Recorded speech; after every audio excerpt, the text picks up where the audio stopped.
रायगड जिल्हा परिषद आणि रोहा पंचायत समितीच्या आगामी निवडणुकीसाठी राष्ट्रवादी काँग्रेस, भाजपा व शेकाप महायुतीचे जिल्हा परिषद नागोठणे गटाचे उमेदवार किशोर ओटरमल जैन, पंचायत समिती गणाच्या उमेदवार समृद्धी संतोष कोळी व योगिता विलास शीद यांचा संयुक्त जाहीरनामा प्रसिद्ध करण्यात आला।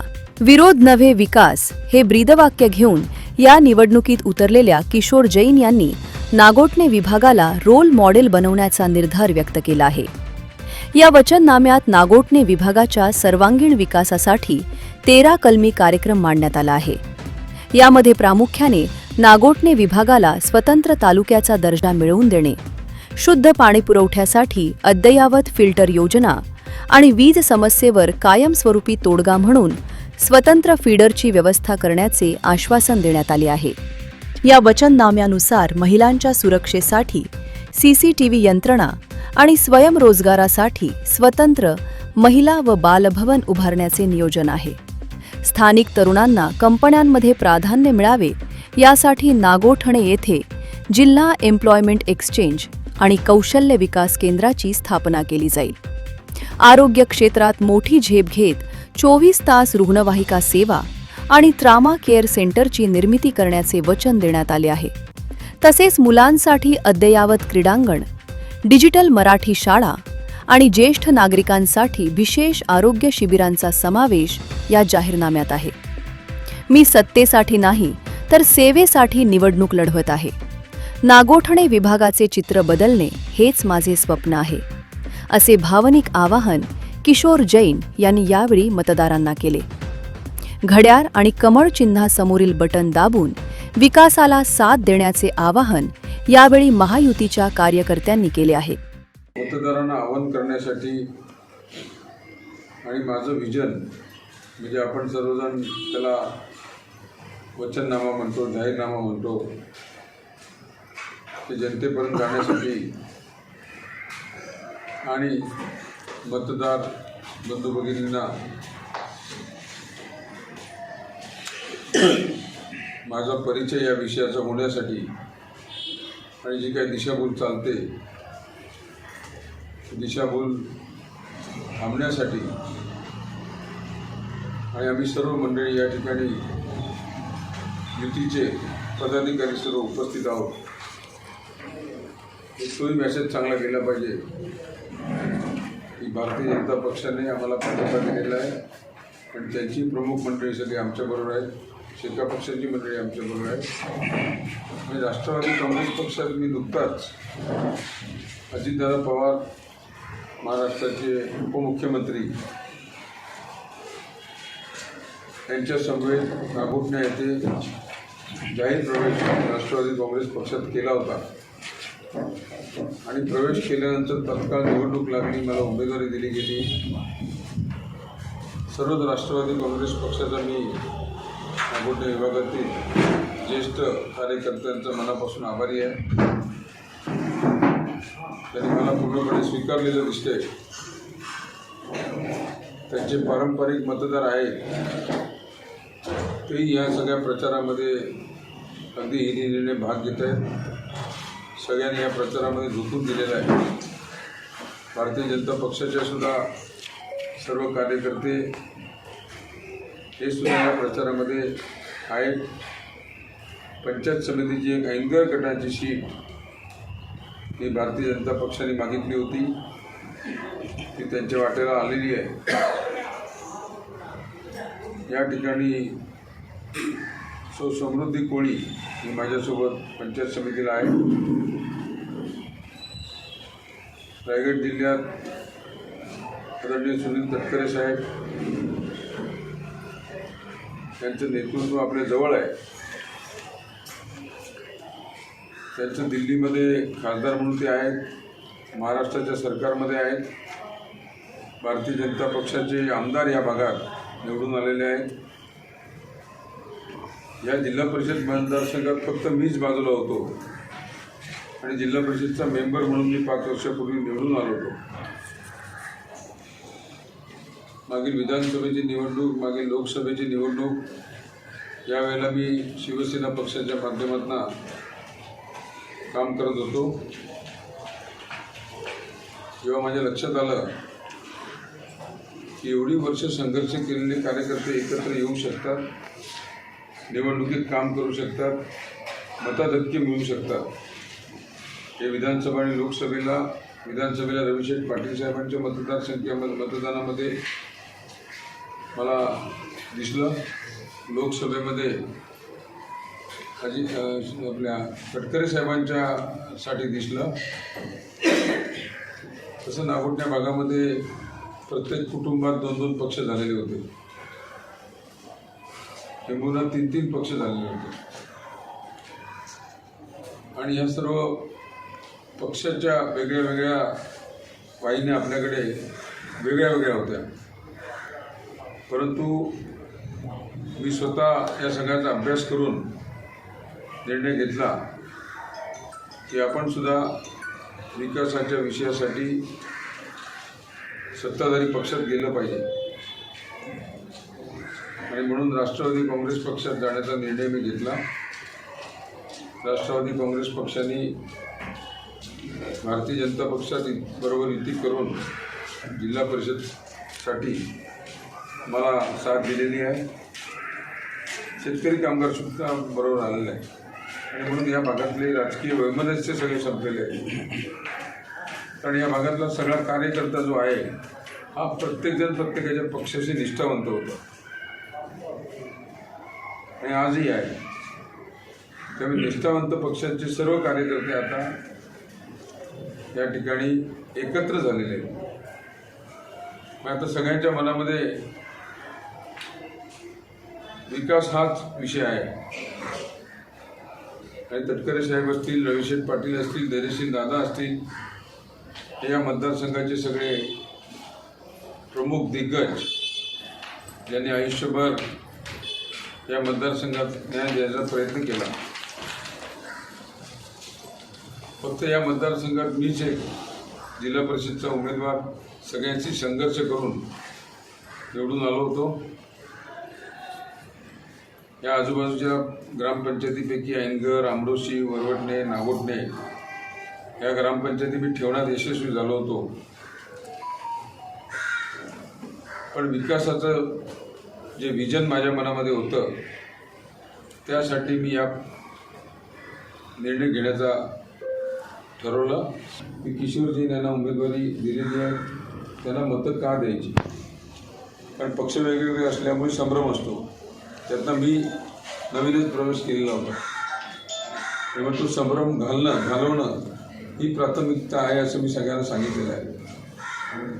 निशाणीची पण संभ्रम गेला पाहिजे. कारण मला धनुष्य निशाणीच्या याने ओळखतात. आता माझी घड्याळ ही निशाणी आहे. त्यामुळे मला तो संभ्रम घालवणं गरजेचं होतं. त्या दृष्टीने अहोरात्र सगळे कार्यकर्ते प्रयत्न करत आहेत. मी निवडणुकीला का उभा राहिलो आणि निवडणूकमध्ये जिंकून मी काय करणार आहे याचा एक साधा असा जाहीरनामा मी काढलेला आहे.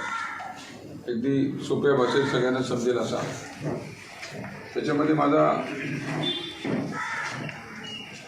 ब्रीदवाक्य आहे, विरोध नाही, फक्त विकासाची लढाई आहे. पण कोणाच्या विरोध म्हणून किंवा कोणाचा आकर्ष म्हणून ही निवडणूक मी लढवत नाही असं स्पष्ट मी सांगितलेलं आहे. आणि हे सांगितल्यामुळेच आणि जे मतदार निर्णायक असतात ते वेळोवेळी माणूस बघून मतदान करत असतात.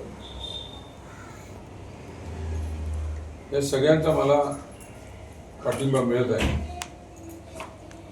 अगदी सगळ्या विविध पंथाची मंडळी ही सुद्धा मला जाहीररित्या पाठिंबा देतात. त्याचं एकच उदाहरण परवाचं आहे. नाणिकचे मठाधिपती नरेंद्र महाराज यांच्या संप्रदायाच्या ह्या विभागातील सर्व प्रमुख कार्यकर्त्यांनी मला जाहीर पाठिंबा काल दिला आहे. मी सर्व संप्रदायांचा आदर करतो. सर्व संप्रदायाच्या कुठल्याही विषयामध्ये मी हिरिरीने भाग घेतो, तन मन धननी सहकार्य करतो. माझा कुठलाही हेतू इलेक्शन राजकारण हा कधी नसतो. आपल्या भागामध्ये अध्यात्म वाढलं पाहिजे, घरोघरीचं दारिद्र्य हे अध्यात्माने दूर होतो, हा माझा आत्मविश्वास आहे. म्हणून कोणी कुठल्याही मार्गाने आध्यात्मिक व्यवस्था पाहत असेल तर मी त्याला सतत मदत करत असतो. आणि म्हणून या विभागातील सगळी धार्मिक जनता सुद्धा माझ्या पाठीशी आहे. माझं विजन मी आदरणीय अजितदादा जेव्हा नागोठण्याला होते, माझा प्रवेश घेत होते, त्यावेळेला अगदी स्पष्टपणे सांगितलं होतं, रस्ते, लाईट, पाणी हे विषय या मूलभूत गरजा आहेत. या तटकरे साहेब आहेत, अजित आपले धैर्यशील दादा आहेत, रवी साहेब यांच्या माध्यमातून होतच असतात. परंतु एक स्पेशल विजन आपल्या नागोठण्या विभागाचा माझ्या मनामध्ये आहे. त्यातलं सगळ्यात पहिलं मी सांगितलं होतं की नागोठण्याची नदी, अंबा नदी, या अंबा नदीला दरवर्षी पूर येतो. दरवर्षीच्या पुरामध्ये 4-5 वेळा तरी पाणी नदीच्या बाहेर येतो, पात्राच्या बाहेर येतो. आणि कोलीवाडा, बाजारपेठ, मोहल्ला, बंगळेआळी या सगळ्या ठिकाणचे लोकांचं दिनचर्या बिघडते आणि त्यांना स्थलांतर करावं लागतं, त्यांचं नुकसान पण होतं. आणि म्हणून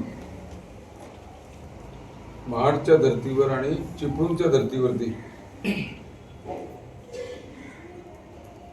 नदीचं पात्र रुंद करणं, नदीचं पात्र खोल करणं, नदीच्या दोन्ही बाजूला चांगली बंदिस्ती करणं,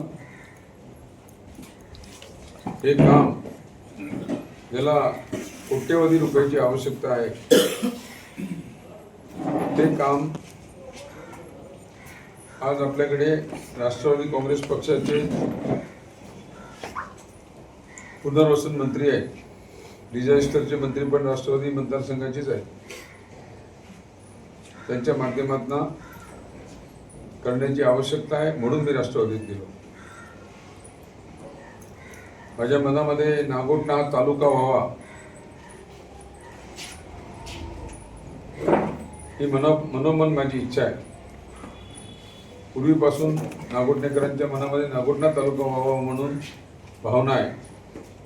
पण तसं नागोठणा रायगड जिल्ह्याच्या मध्यवर्ती ठिकाणी आहे आणि म्हणून तालुक्याचा दर्जा मिळण्यासाठी मी माझ्याकडे असलेली सत्तेची ताकद जिल्हा परिषदची होती पूर्वी, ते सगळं कागदपत्र पूर्ण करून जिल्हा परिषदेच्या जनरल बॉडी मीटिंगमध्ये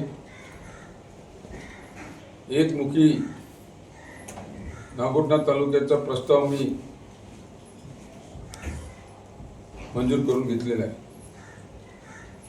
त्याचा दुसरा टप्पा जिल्हाधिकारी कार्यालयातनं त्याची छाननी होऊन तो प्रस्ताव पुढे जावा लागतो. जिल्हा परिषदेमधून तो प्रस्ताव जिल्हाधिकारी रायगड यांच्याकडे गेला. त्यांच्याकडून त्याची छाननीचं काम, जे मी गावं सुचवलेली आहेत त्याच्यामध्ये पेण भागातील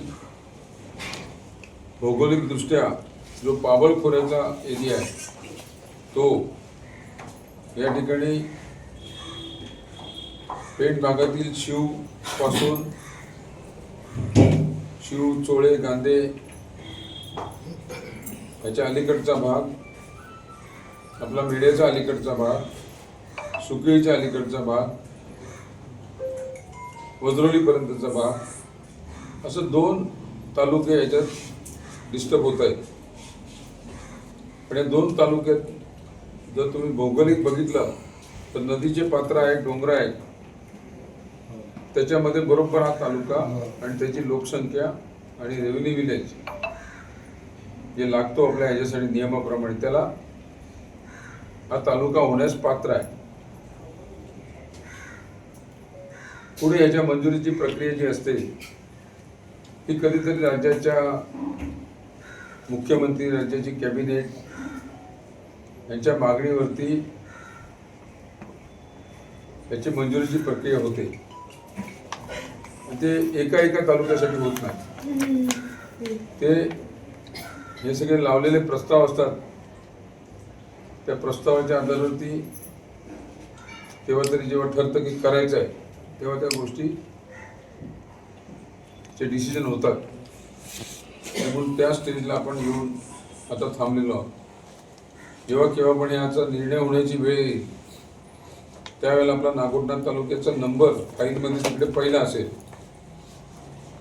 इथपर्यंत मी तयारी करून ठेवलेली आहे. आता जेव्हा तिथे नागोठण्याचं नाव नंबर असेल तेव्हा पक्षाचे सर्व ज्येष्ठ मंडळी, राष्ट्रवादीची असो भारतीय जनता पक्षाची असो, ही 100% नागोठणा तालुका होण्यासाठी त्या ठिकाणी सहकार्य करून हा निर्णय लावून घेतील. आणि लावून घेण्यासाठी माझा पाठपुरावा त्याच्यात खूप टोकाला जाऊन असेल. आणि एक ऐतिहासिक बदल आपल्या या नागोठण्यात हा दिसेल. तालुका झाल्यामुळे दळणवळणाची व्यवस्था, कचेरी, तहसील ऑफिस, सगळं मुख्य पोलीस स्टेशन, जिल्ह्यात तालुक्या लेवलचं जे रुग्णालय असतं त्या दर्जाचं रुग्णालय, या सगळ्या व्यवस्था आपल्या नागोठण्यात येतील. हा एक दुसरा विजन आहे ज्याच्यामुळे मी राष्ट्रवादी काँग्रेस ज्याच्यासाठी गेलो. तिसरा विषय आपल्या नागोठणे शहरापुरता मर्यादित आहे. फिल्टर पाण्याचा प्रश्न. मी त्याची माहिती आपल्याला अशी देतोय की सर्वात पहिली ग्रामपंचायतमध्ये माझी सत्ता होती आणि सुनीलजी तटकरे साहेबांनी नागोठण्यासाठी फिल्टर पाणी मंजूर केला. त्या योजनेला साधारणतः पहिल्यांदा काहीतरी 3-3.5 कोटी रुपये मंजूर केले. पण त्यावेळेला मला अनिलजी तटकरे साहेबांनी सांगितलं की त्या मंजुरीचा पहिला चेक तुमच्या हातात द्यायचा, पण तुम्हाला 62%कडे मीटिंगमध्ये येऊन ते घ्यावं लागेल. मी स्वागत केलं. मी चोलकर त्यावेळेला सरपंच होते.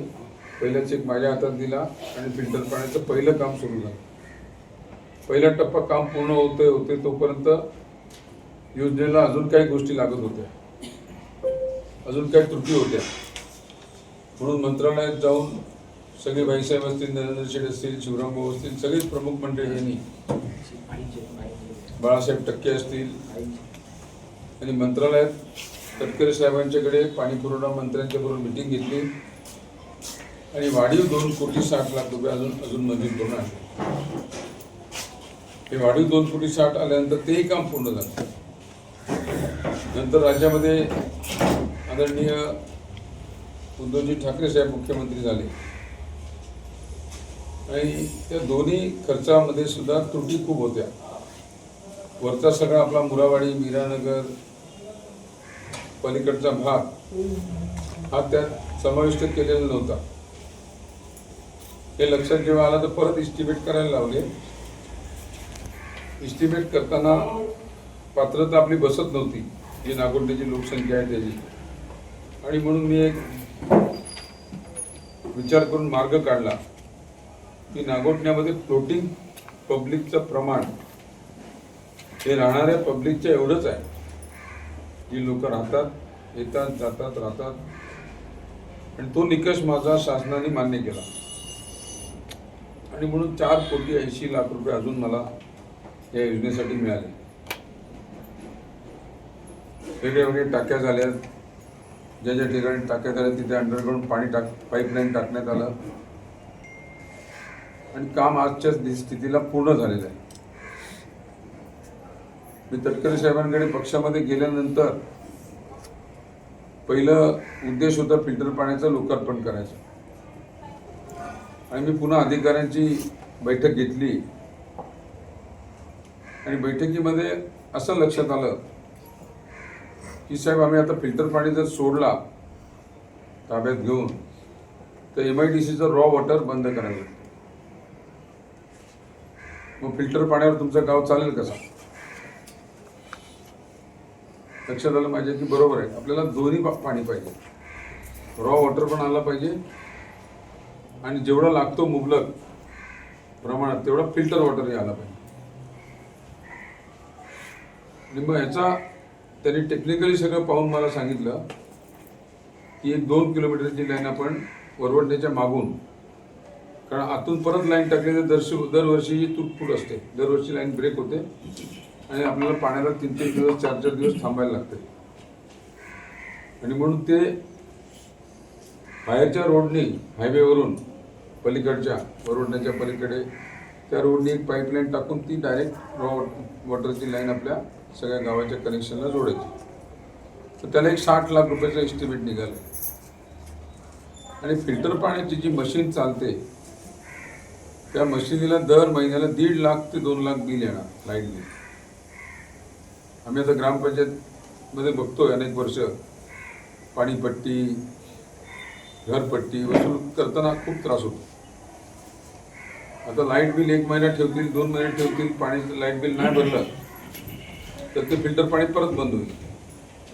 आणि म्हणून विचार केला की आपण इथे सोलर लावलं पाहिजे, त्या कॅपॅसिटीचं सोलर सिस्टम इथे लावली पाहिजे. त्याचे पण टेक्निकल इंजिनियर सोबत होते. त्यांनी अंदाजे त्याचा पण खर्च 65 लाख रुपये सांगितला.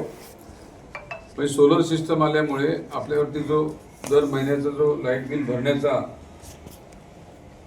त्रास आहे तो कमी होईल, वसुलीचा त्रास कमी होईल. नाममात्र बिल येईलच पण तो नाममात्र असेल. आणि रॉ वॉटर हा नदीचा जो पात्र आहे त्यातनं येत होता तो बदलून थेट रॉ वॉटर आपलं सुरू राहील. तोही पूर्ण वेळ आपल्याकडे असेल. फिल्टर ज्यांना वापरायचं तेवढंच प्रत्येकजण वापरतील. ज्यांना घरात कनेक्शन घ्यायचं असेल ते कनेक्शनचा जेवढा खर्च येतो तेवढंच डिपॉझिट त्यांचं घ्यायचं, तेवढंच कनेक्शन आपल्या प्रत्येक घरात ज्यांना आवश्यक आहे त्यांनी घ्यायचं, किंवा मग सार्वजनिक स्टँड पोस्टला ते असेलच. या दोन्ही गोष्टी पूर्ण होण्याच्यासाठी एक पत्रकार परिषद आम्ही त्या दिवशी तटकरे साहेब आणि मी एकत्र घेण्याचं ठरलं होतं. पण या सगळ्या निवडणुकीच्या, महापालिकेच्या निवडणुकीच्या ह्याच्यामध्ये त्यांचं विमान, त्याची वेळ सगळं टळलं. त्यामुळे मी त्यांना विनंती केली एवढ्यासाठी तुम्ही येऊ नका, आपण जाहीर सभेत या गोष्टी सांगू. त्यांनी ते मान्य केलं. परंतु त्यांनी ही सगळी 60 लाख आणि 2 किलोमीटर लाईन हे सगळं काम इंजिनिअरिंगच्या माध्यमातून एस्टिमेट आणि त्याची मान्यता देण्याचं काम सुरू केलेलं आहे. म्हणजे फिल्टर पाण्याची योजना ही नागोठण्याला ह्या पावसाच्या आत रॉ वॉटर, फिल्टर पाणी हे दोन्ही गोष्टी हे 100% मिळतील हा विश्वास मला या ठिकाणी देणं गरजेचं होतं. ते सुद्धा मी आता महत्त्वाचा विषय आपल्याला सांगितलेला आहे. आपल्याकडे अनेक महत्त्वाच्या गोष्टीची आवश्यकता आहे. एक अद्यावत असं क्रीडांगण तरुणांसाठी नागोठण्यात असलं पाहिजे. त्याची पुरंपार जागा आपली आहे, सतीचा माळा. तो आम्ही ग्रामपंचायतच्या माध्यमातून दुरुस्ती करून चालू केलेलं आहे. तिथे आता खेळ होत आहेत. परंतु रायगड जिल्ह्याच्या मध्यवर्ती नागोठणा आहे आणि जागाही आपल्याकडे आहे. तर अद्यावत असं क्रीडांगण त्या ठिकाणी करण्याचा निर्णय आम्ही घेतलेला आहे. क्रीडा खातं सुद्धा राष्ट्रवादी काँग्रेस पक्षाकडे आहे. आणि खातं हातात असल्यावरती काय होऊ शकतो याची कल्पना माझ्यापेक्षा दुसऱ्या कोणाला जास्ती असेल हे मला वाटत नाही. कुठल्याही गोष्टीला कसंही बगल देऊन आपण सार्वजनिक हिताची कामं करू शकतो. जसं तुम्हाला फिल्टर पाण्याचं उदाहरण दिलं, लोकसंख्या वाढीचा निकष कसा दाखवायचा, इंजिनिअरिंगला जमतच नव्हतं ते, पण ते आपण बसवल्यावर बरोबर झालं. तसंच हा जिल्ह्याच्या निकषाप्रमाणे असणारा हा क्रीडांगण हा आपल्याला सगळ्या विषयांसाठी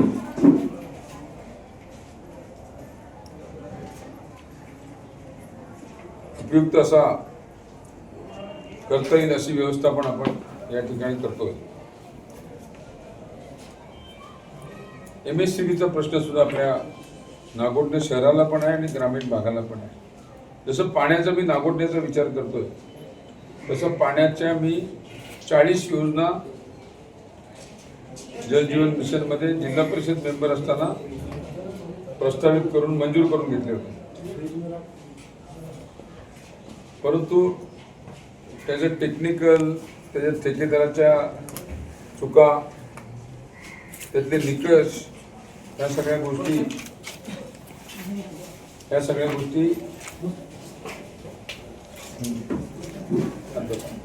त्या सगळ्या गोष्टीची कमतरता असल्यामुळे त्या योजना अजून पण रेंगाळलेल्या आहेत. आणि म्हणून नागोठण्याच्या सोबत संपूर्ण ग्रामीण भागातला पाण्याच्या योजना प्राधान्यक्रमाने पूर्ण करण्याचा निर्णय मी घेतलेला आहे आणि तो सुद्धा पूर्ण करण्याचा शब्द मी आजच्या या पत्रकार परिषदेत देतो. जनोदयकरिता महेंद्र म्हात्रे, नागोठणे.